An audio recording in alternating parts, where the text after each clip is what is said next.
بسم اللہ الرحمن الرحیم۔ السلام علیکم عزیز طلباء و طالبات، شعبہ اردو سے میں ہوں مس رفت ریحانہ، اور آج کا ہمارا موضوع سخن ہے سال دوم کا لیکچر نمبر 5۔ آج ہم چلتے ہیں جواب شکوہ کے بند نمبر 8 اور 9 کی جانب۔ بند نمبر 8 کچھ اس طرح سے ہے: صفائے دہر سے باطل کو مٹایا کس نے، نوع انسان کو غلامی سے چھڑایا کس نے، میرے کعبے کو جبینوں سے بسایا کس نے، میرے قرآن کو سینوں سے لگایا کس نے، تھے تو آبا وہ تمہارے ہی مگر تم کیا ہو، ہاتھ پر ہاتھ دھرے منتظر فردا ہو۔ عزیز طلباء و طالبات، اب ہم اس بند کے مشکل الفاظ کی طرف چلتے ہیں، جو کچھ اس طرح سے ہے: دہر دنیا، باطل جھوٹ، جبینوں پیشانی یا ماتھا، نوع انسان انسان کی قسم یعنی کہ انسان، جبین ماتھا یا پیشانی، آبا آباء و اجداد، منتظر فردا آنے والا کل۔ عزیز طلباء و طالبات، اب ہم چلتے ہیں اس بند کی مفہوم کی جانب، جو کہ کچھ اس طرح سے ہے: روئے زمین سے باطل کو مٹانے والے کون تھے، انسانوں کو کن مسلمانوں نے غلامی سے چھڑایا، میرے کعبے کو کن لوگوں نے سجدہ کر کے سجایا، میری مقدس کتاب قرآن مجید کی کس نے حفاظت کی، یہ تمام کارنامے سر انجام دینے والے تم نہیں تھے بلکہ تمہارے آباء و اجداد تھے۔ عزیز طلباء و طالبات، ہم اس بند کی تشریح کرنے سے پہلے یہ بند ملاحظہ فرمائیں، جو کہ شکوہ کا ہے، جو اسی کا جواب ہے۔ صفائے دہر سے باطل کو مٹایا ہم نے، نوع انسان کو غلامی سے چھڑایا ہم نے، تیرے کعبے کو جبینوں سے بسایا ہم نے، تیرے قرآن کو سینوں سے لگایا ہم نے، پھر بھی ہم سے یہ گلہ ہے کہ وفادار نہیں، ہم وفادار نہیں تو بھی تو دلدار نہیں۔ یہ وہ بند ہے جس کا جواب شکوہ میں براہ راست اقبال نے بازبان یزداں دیا ہے۔ اس بند میں اقبال نے بار بار ہم نے کے لفظ کو استعمال کیا ہے، اور جواب شکوہ میں یہی لفظ اللہ تعالیٰ کی طرف سے استفہامیہ کا لہجہ اپنائے ہوئے ہیں۔ ترتیب کے لحاظ سے بھی یہ پہلے 4 مصرعے ویسے ہی ہیں۔ عزیز طلباء و طالبات، جواب شکوہ کے بند میں علامہ اقبال جواب دیتے ہوئے کہتے ہیں کہ تم دعویٰ کرتے ہو کہ تم نے میری یعنی اللہ تعالیٰ کی بنائی گئی زمین سے باطل کو مٹایا اور اسلام کی روشنی عام کی۔ کفر کے اندھیرے میں جو لوگ زندگی بسر کر رہے تھے، ان کو اسلام کی روشنی سے تم نے منور کیا۔ لوگوں کو غلامی سے چھڑا کر آزادی کی زندگی دینے والے تم ہی تھے۔ میرے کعبے کو سجدے کر کے تم نے آباد کیا، یعنی تم نے میرے کعبے کو بتوں سے پاک کیا۔ کعبہ اللہ تعالیٰ کا گھر ہے، اور میری مقدس کتاب کو سینے سے لگانے والے بھی تم ہی ہو، یعنی تم ہو جس نے اس مقدس کتاب کو حفظ کیا، یعنی زبانی یاد کیا۔ یہ سب احسانات گنوا کر اقبال بازبان یزداں فرماتے ہیں کہ اقبال خود فرماتے ہیں کہ یہ سب تم نے نہیں، قرون اولیٰ اور قرون وسطیٰ کہ تم سے آنے والے پہلے لوگ اور تم سے آنے والے بعد کے مسلمانوں نے بھی یہی کیا، یعنی تمہارے آباء و اجداد نے۔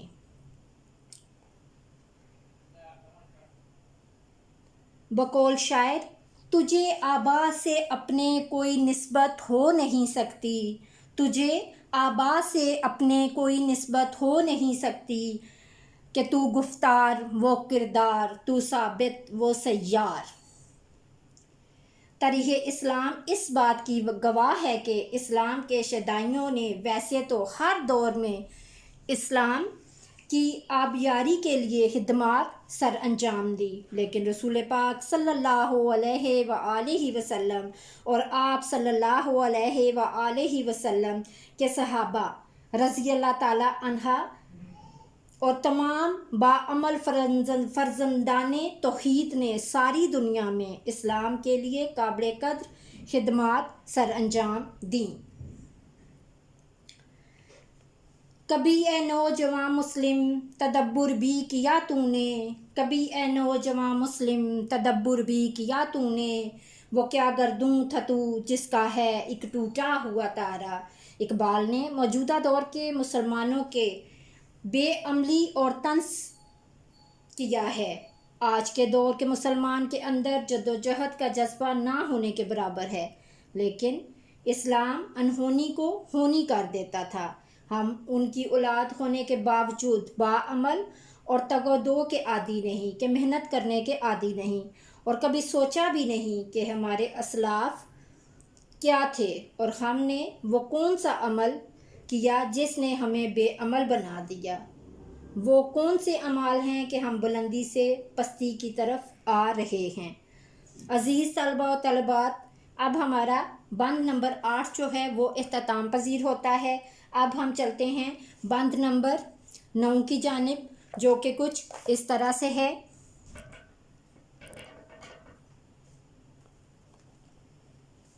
کیا کہا بہر مسلماں ہے فقط وعدہ حور، کیا کہا بہر مسلماں ہے فقط وعدہ حور، شکوہ بیجا بھی کرے کوئی تو لازم ہے شعور۔ عدل ہے فاطر ہستی کا ازل سے دستور، مسلم آئین ہوا کافر تو ملے حور و قصور۔ تم میں حوروں کا کوئی چاہنے والا ہی نہیں، جلوہ طور تو موجود ہے موسیٰ ہی نہیں۔ عزیز طلبہ و طالبات، اب ہم چلتے ہیں اس بند کے مشکل الفاظ کی جانب، جو کہ کچھ اس طرح سے ہیں۔ بہر مسلماں مسلمانوں کے لیے، وعدہ حور حور کا وعدہ، شعور سمجھ بوجھ، فاطر ہستی زندگی کا پیدا کرنے والا یعنی مراد اللہ تعالی، دستور قانون، مسلم آئین آئین مسلم، حور و قصور حوریں اور محلات۔ پیارے بچوں، اب ہم اس بند کے مفہوم کی جانب چلتے ہیں، جو کہ کچھ اس طرح سے ہے۔ کیا کہا ہم نے مسلمانوں سے صرف وعدہ کیا کہ انہیں جنت میں حوریں ملیں گی۔ اے ناداں، شکوے کے لیے بھی شعور یعنی سمجھ کی ضرورت ہوتی ہے۔ ہمارا ازل سے ایک اصول ہے کہ ہم عدل کرتے ہیں۔ اگر کافر اسلامی اصولوں پر عمل کریں گے تو وہ بھی میری نعمتیں پائیں گے۔ تم میں کوئی حوروں کے پانے کی کوشش ہی نہیں کرتا۔ جلوہ طور تو اب بھی موجود ہے، موسیٰ ہی کوئی نہیں۔ عزیز طلبہ و طالبات، اب ہم اس بند کی تشریح کی جانب چلتے ہیں، جو کہ کچھ اس طرح سے ہے۔ علامہ اقبال نے اپنی نظم شکوہ میں خدا تعالیٰ سے شکوہ کرتے ہوئے کہا تھا کہ اور مسلمانوں کو فقط وعدہ حور۔ اللہ تعالیٰ نے شاعر کی اس شکایت کا حوالہ دیتے ہوئے فرمایا، عدل و انصاف ہی ہمارا آئین اور ہمارا قانون ہے۔ ہم نے کائنات اور زندگی کے لیے جو عالمگیر قانون بنائے ہیں وہ ان سب انسانوں کی بہتری کے لیے ہیں۔ ہمارا قانون ہے کہ ہم اپنے آفاقی قوانین کسی خاص قوم کے لیے تبدیل نہیں کرتے۔ قرآن مجید میں اعلان موجود ہے، ترجمہ: تو کبھی اللہ کی سنت میں تبدیلی نہیں پائے گا۔ اگر غیر مسلم بھی قدرت کے بنائے ہوئے اصولوں کی پیروی کریں تو قدرت کے اصول ان کے لیے ہی بھی وہی نتائج پیدا کریں گے جو مسلمانوں کے لیے کرتے ہیں۔